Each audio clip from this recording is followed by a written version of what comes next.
चलंता train रु जने महिला निकटरू चोरी करुवा बेले पश्चिमबंग अंचल दुई जन महिला को काबू करी सोर पुलिस को हस्तांतर करिसेंती स्थानीय लोक। सोर थाना सालमपुर ग्रामर जयंती बेहरा तांको परिवार सह भुवनेश्वर सोर अभिमुखे जन शताब्दी ट्रेन रे आसुथिले।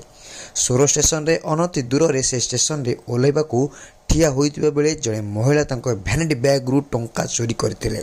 यह जानि पारे जयंती तांको खोजिबारु महिला जनक शौचालय परिसर को पशि जाइथिले।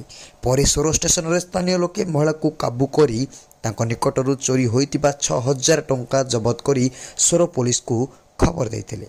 पुलिस घटनास्थल रे पहुंची महिला दुई जन को थाना रे अटक रखिबा सहित घटनार तदंत आरंभ करिछि। बालेश्वरରୁ Lochan Raut report KB news Odisha.